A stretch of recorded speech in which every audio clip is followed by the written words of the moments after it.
Hello students, कैसे हैं आप। तो इलेक्ट्रिकल यात्रा के इलेक्ट्रिकल टेक्नोलॉजी के प्लेलिस्ट में आपका स्वागत है।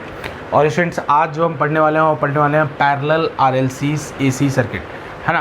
तो हम आज पैरेलल कॉम्बिनेशन देखेंगे रेजिस्टेंस, इंडक्टर और कैपेसिटेंस का, कैपेसिटर का स्टूडेंट। और साथ ही साथ इसको हम फेजर मेथड और जे ऑपरेटर मेथड दोनों मेथड से देखेंगे। पहले हम फेजर मेथड से देखेंगे, फिर हम इसी को जे ऑपरेटर मेथड से देखेंगे। तो स्टूडेंट्स, अगर आपने हमारे चैनल को सब्सक्राइब नहीं किया है तो ज़रूर सब्सक्राइब करें और स्टूडेंट वीडियो को लाइक ज़रूर करें, नहीं तो यूट्यूब के गहराइयों में ये वीडियो कहीं खो जाएगा। तो ज़रूर हमारे चैनल को हमारे वीडियो को लाइक और हमारे चैनल को सब्सक्राइब करें स्टूडेंट। और स्टूडेंट्स, अगर आप पीछे की वीडियो देखना चाहते हैं इलेक्ट्रिकल टेक्नोलॉजी प्लेलिस्ट की, तो डिस्क्रिप्शन में आपको उसका लिंक मिल जाएगा उस पूरी प्लेलिस्ट का। वहाँ से आप जाके डीसी सर्किट्स थ्योरम और एसी सर्किट्स के जो पीछे के वीडियोज़ है सारे वीडियोज़ आप देख सकते हैं। तो चलिए आज के लेक्चर को हम शुरू करते हैं स्टूडेंट। तो देखिए स्टूडेंट, हमने यहाँ पे पैरेलल आरएलसी सर्किट ड्रॉ कर रखी है। इसके अंदर हमने एक रजिस्टर, एक इंडक्टर और एक कैपेसिटर ले रखा है जिसकी करस्पॉन्डिंग वैल्यू आरएलसी है।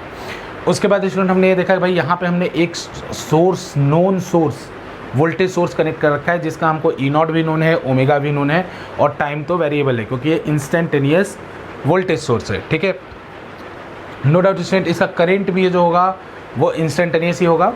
तो अभी हमें क्या करना है, हमारा एम क्या है, हम पैरेलल आरएलसी सर्किट को जो सॉल्व करना चाहते हैं वो सॉल्व करके हम क्या निकालना चाहते हैं।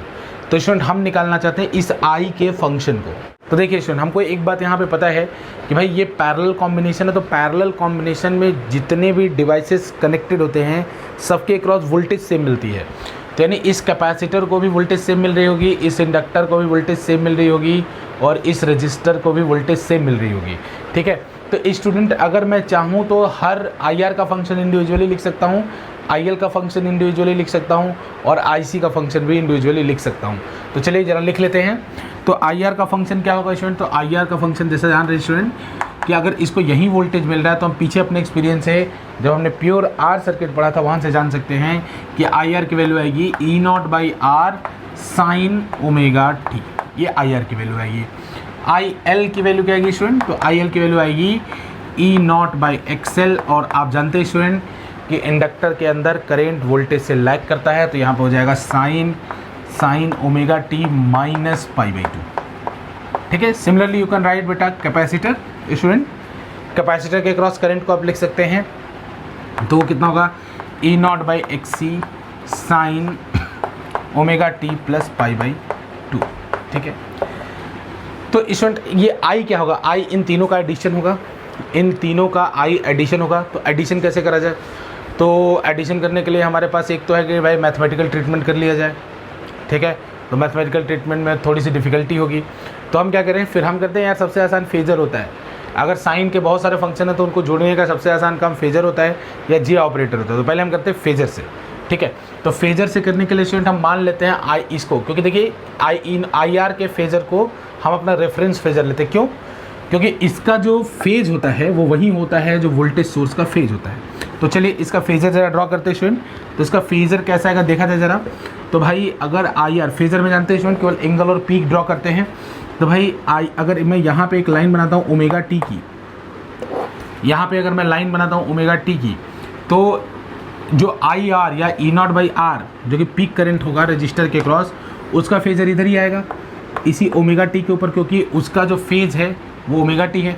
अच्छा भाई, ये जो आई एल का फेजर आएगा वो किधर आएगा, तो वो जो है ओमेगा टी से पाई बाई 2 पीछे आएगा, यानी ई नॉट बाई एक्सएल जो है वो पाई बाई 2 पीछे आएगा, यानी कुछ इधर आएगा भाई, ई नॉट बाई एक्सएल इधर आएगा। अच्छा, फिर ये कैपेसिटर का फेजर किधर आएगा, कैपेसिटर का फेजर, अच्छा कैपेसिटर पाई बाई 2 ओमेगा से आगे है तो इसका फेजर ऊपर आएगा, तो इसके फेजर को ऊपर ले लिया स्टूडेंट ऐसे, ठीक, इसके फेजर को इस तरह ऊपर ले लिया। ठीक, अब हमने कहा कि भाई फेजर, क्योंकि फेजर को ये सी है स्टूडेंट ध्यान दीजिएगा, क्योंकि फेजर को we can treat them like vectors, तो यानी ये 3 वेक्टर्स हैं, इनके रिजल्टेंट को निकाल लिया जाए तो वहीं आई नॉट का मैग्नीट्यूड होगा। यानी ये जो आई होगा इसमें इसके अंदर एक पीक करंट होगा कि नहीं, इसका वैल्यू कुछ, इसका फंक्शन कुछ ना कुछ कैसा होगा, i equal to i naught sine omega t plus phi. तो इसका जो पीक होगा आई नॉट होगा वो हमको पता चल जाएगा। तो पहले उसी को देखते हैं भाई कि इनका मैग्नीट्यूड कैसे निकाला जाए। तो अभी के लिए मैं एक एजम्पशन ले लेता हूँ उसमें, मैं मान लेता हूँ कि भाई ई नॉट बाई एक्सी ना ई नॉट बाई एक्सएल से बड़ा है, तो नेट में ये वेक्टर किधर बचेगा, ऊपर। जैसे एक वेक्टर प्लस जे में है, एक वेक्टर माइनस जे में है, तो अगर प्लस जे वाला बड़ा है, ले सपोज प्लस वाला 50 है, 50 जे है स्टूडेंट, और माइनस जे वाला 30 जे माइनस 30 जे है, तो मैं नेट में ऊपर क्या लिख सकता हूँ 20 जे। सेम टू सेम यहाँ काम करने वाला हूँ भाई। तो यहाँ जो कुछ फेजर निकल के आएगा, जो इसको रीड्रॉ किया जाएगा, तो ऊपर निकल के आएगा भाई इस तरीके से, ऊपर निकल के आएगा स्टूडेंट ई नॉट, और ऐसे कॉमन ले लेता हूँ 1/xc माइनस 1/xc-1/xl, इतना आएगा। अच्छा भाई, इधर क्या आएगा, इधर ओमेगा टी वाली जो लाइन थी, इसके ऊपर आपका रजिस्टर का फेजर आएगा E0/R। अच्छा, फिर हमको क्या करना है, हमने देखा अरे ये तो दो परपेंडिकुलर वेक्टर निकल गए। अब दो परपेंडिकुलर वेक्टर का, यानी इन दोनों का जो रिजल्टेंट होगा वही I0 होगा। तो दो परपेंडिकुलर वेक्टर का रिजल्टेंट कैसे निकालते हैं स्टूडेंट? तो अगर दो परपेंडिकुलर वेक्टर A और B हैं, इनका रिजल्टेंट आप कैसे निकालते हैं? तो √A² + B²। तो यहाँ से हमें अगर I0 चाहिए तो I0 नहीं चाहिए, तो इनका हमें क्या करना होगा, √ ये वाला वेक्टर प्लस ये वाला वेक्टर, यानी ऐसे लिख सकता हूँ E0² इस वाले प्लस इनका E0² बेटा प्लस 1/xc-1/xl का होल स्क्वायर, ये स्टूडेंट L है, एंड 1/xl का होल स्क्वायर। अच्छा, तो यहाँ से I0 की वैल्यू क्या निकाल सकता हूँ? I0 कितना हो जाएगा स्टूडेंट? I0 जो है वो हो जाएगा, E0 बाहर ले लेंगे पूरा, तो अंडर के अंदर क्या बचेगा स्टूडेंट? अंडर के अंदर बचेगा 1/r² प्लस 1/xc-1/xl का होल स्क्वायर। अच्छा भाई, ये आ गया। तो देखो स्टूडेंट, यहाँ I0 आ गया, क्योंकि अगर आप देखिए इस I के फंक्शन को ज़रा देखते हैं, तो अगर I का फंक्शन कुछ इस तरीके के है, I0 साइन इस तरीके का है, I0 sin ω t + φ। तो ये देखिए, हमने हमारा दो काम था। अगर मुझे इस I के फंक्शन को लिखना था, जो कि मेरा एम था, तो इसमें हमारा दो काम था, एक इसका पीक निकालना और एक इसका फेज निकालना। ठीक, तो पीक तो निकल गया। कैसे? E0 नोन है, R नोन है, XC और XL नोन है। क्यों स्टूडेंट? XC कितना होता है 1/ωc, C नोन है और ओमेगा नोन है। सिमिलरली XL कितना होता है ω/L, ओमेगा नोन है, L नोन है, तो XL भी पता है। अच्छा, तो इसी को अगर मैं एक अपने जनरल फॉर्मेट से कंपेयर करूँ स्टूडेंट, तो करंट का जो जनरल फॉर्मेट देखिए E0/R, E0/XL, E0/XC। तो यहाँ के ट्रेंड से मैं ये लिख सकता हूँ कि भाई जो 1/Z है, 1/Z है, 1/Z क्या है यहाँ पे स्टूडेंट? Z क्या है यहाँ पे? इम्पिडेंस। तो इम्पिडेंस का उल्टा क्या होगा? एडमिटेंस, है ना। तो 1/Z को क्या लिख रहा हूँ? एडमिटेंस। ये किसके बराबर होगा अगर यहीं से कंपेयर करें इन तरीके से? तो ये जो बराबर होगा स्टूडेंट 1/r² प्लस 1/xc-1/xl का होल स्क्वायर। ये याद रखिएगा स्टूडेंट कि इसमें अगर इम्पिडेंस पूछा जाए तो ये एडमिटेंस का फॉर्मूला है। अगर आपसे इम्पिडेंस पूछा जाए तो ये निकाल लीजिएगा, फिर इसको उल्टा कर दीजिएगा। ठीक है स्टूडेंट, तो इसको नोट कर लीजिए। फिर हम देखते हैं भाई कि इसका फाई कैसे निकाला जाए, क्योंकि I0 तो हमने निकाल लिया। I0 की वैल्यू आ गई E0 इंटू दिस टर्म, और इसी को, इस पूरे टर्म को स्टूडेंट बाई कॉमन, जो हम कॉमन टर्म कॉमन एक लेके चल रहे थे पैटर्न, भाई ऊपर E0 होता था, नीचे रिएक्टेंस, इम्पिडेंस या रेजिस्टेंस होता था। तो इसलिए हम जानते हैं भाई कि ये जो टोटल वैल्यू है वह 1/Z, या इसी को एडमिटेंस कहते हैं स्टूडेंट, इसके बराबर होती है। Y से रिप्रेजेंट करते हैं इसको एडमिटेंस, तो इसके बराबर होती है।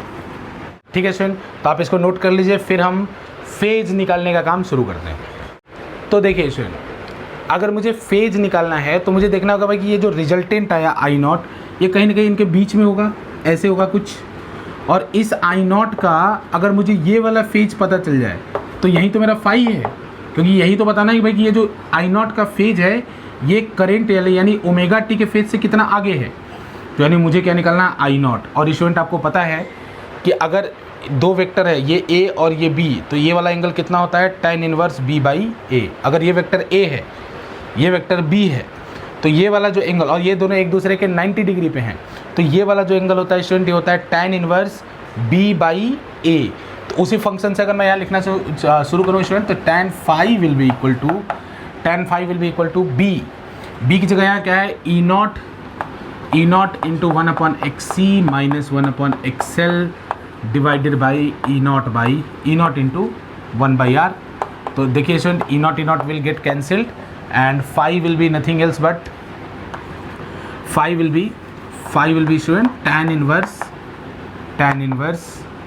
1/xc minus 1/xl by r। By R. ये होगा स्टूडेंट टैन, ये होगा स्टूडेंट फाई का value tan inverse 1/xc minus 1/xl by R. ठीक है, तो देखिए स्टूडेंट हमने एक एजम्पशन लिया था कि भाई एक्सी बड़ा है। अब अगर मान लो ई नॉट बाई एक्सी बड़ा है, ई नॉट बाई एक्सएल बड़ा होगा तो क्या होगा, बस कुछ नहीं होगा, सब ऑटोमेटिक एडजस्ट हो जाएगा। जेड इस एडमिटेंस में तो कोई फ़र्क नहीं पड़ेगा, क्योंकि देखो एक्सी एक्सएल है, कोई भी बड़ा हो फ़र्क नहीं पड़ता, स्क्वायर का टर्म है।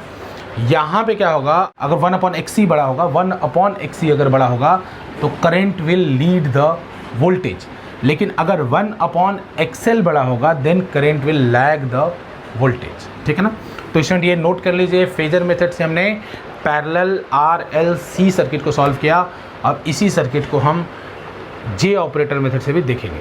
तो चलिए स्टूडेंट्स, अब इसी सर्किट को हम कैसे देखना है, जे ऑपरेटर मेथड से। तो अगर हमें इसी सर्किट को जे ऑपरेटर मेथड से देखना है, तो यानी अगर जे ऑपरेटर मेथड से IR, IL और IC को जोड़ दिया जाए तो I आ जाएगा। तो चलिए AC को लिखते हैं भाई, तो I को लिखते हैं, I हो गया, और IR की वैल्यू कितनी है, E नॉट बाई आर। ये इसी को रेफरेंस ले लेते हैं, क्योंकि यही जानते हैं भाई इसका फेज ओमेगा टी होता है। अच्छा, फिर इससे अगर इससे मैं बात करूं IL की, तो ओमेगा, इसका फेज जो होता है ओमेगा टी की तरफ होता है, और IL जो है omega t minus pi by 2 होगा। यानी मुझे मैग्नीट्यूड तो एक इंडक्टर के क्रॉस जो कैपेसिटर है, जो पीक करंट है, उसका मैग्नीट्यूड तो ई नॉट बाई एक्सएल पता है, लेकिन स्टूडेंट इसमें मुझे माइनस जे से मल्टीप्लाई करना होगा। क्यों भाई, क्योंकि जब आप प्लस जे से मल्टीप्लाई करते हो किसी वेक्टर को 90 डिग्री से एंटी क्लॉकवाइज डायरेक्शन में रोटेट कर देता है, लेकिन जब माइनस जे से मल्टीप्लाई करते हैं तो किसी वेक्टर को क्लॉकवाइज डायरेक्शन में रोटेट कर देता है। तो मुझे इस वाले वेक्टर से ये वाला वेक्टर क्लॉकवाइज डायरेक्शन में 90 डिग्री पीछे चाहिए, तो इसीलिए माइनस जे से मल्टीप्लाई किया। ठीक, अब देखिए भाई अगला वेक्टर है IC का, तो IC के वेक्टर में मैं प्लस जे से मल्टीप्लाई करूँगा। लॉजिक बड़ा क्लियर है स्टूडेंट, क्यों, क्योंकि इस वाले वेक्टर से मुझे ये वाला vector 90 degree pi by two आगे चाहिए। क्यों, क्योंकि रजिस्टर का फेज अगर ओमेगा टी है, वोल्टेज का फेज अगर ओमेगा टी है, तो कैपेसिटर में करंट पाई बाई 2 से लीड करता है। तो ई नॉट बाई एक्सी, और अब मुझे क्योंकि प्लस 90 घुमाना है तो यहाँ जे से मल्टीप्लाई कर दूंगा। तो अगेन स्टूडेंट जो आई की वैल्यू कितनी निकल के आएगी, वो निकल के आएगी ई नॉट बाई आर, और जे वे कॉमन ले लीजिए, तो जे इसमें कॉमन ले लेंगे, मतलब सॉरी ई नॉट और जे कॉमन ले लीजिए, तो ये हो जाएगा student minus E not 1 plus ले लीजिए, plus E not 1 XC minus 1 XL। ठीक है, कैसे स्टूडेंट, अगर मैं यहाँ से ई नॉट बाहर ले लूँगा तो ये 1 माइनस 1 XL बचेगा, और यहाँ 1 प्लस 1 XC बचेगा, और ऐसे ले लिया, और यहाँ जे आ गया। तो स्टूडेंट जानते हैं इसको बिल्कुल आई कैप जे की तरह ट्रीट कर सकते हैं, या इसको आयोटा, कॉम्प्लेक्स नंबर में जो आयोटा और रियल पार्ट और इमेजिनरी पार्ट की तरह ट्रीट कर सकते हैं। तो इसका, इस वाले आई का अगर मुझे पीक करंट चाहिए तो इसका मैग्नीट्यूड निकाल दूँ, तो आई नॉट का वैल्यू कितना होगा, इसका मैग्नीट्यूड। तो अगर आपको आई कैप जे कैप दे रखा तो मैग्नीट्यूड कैसे निकलते हैं, आई का कोफिशिएंट का स्क्वायर प्लस जे के कोफिशिएंट का स्क्वायर का रूट। तो अगेन स्टूडेंट वही काम करेंगे आप, तो अगेन स्टूडेंट वही काम करेंगे आप। यहाँ पे आप क्या कर रहे होंगे, ई नॉट का स्क्वायर अपॉन आर का स्क्वायर प्लस ई नॉट का square upon 1 XC minus 1 XL का होल स्क्वायर।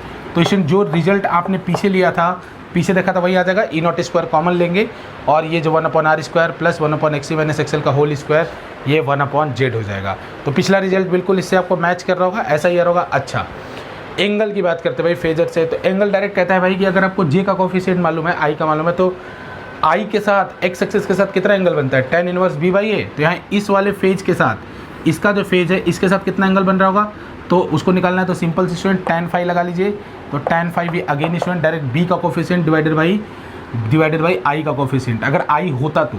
ठीक है, तो यहाँ पे देखिए ई नॉट, तो यहाँ पे डायरेक्ट आ जाएगा स्टूडेंट वही result, E not will get cancel, 1 XC minus XL divided by 1 R।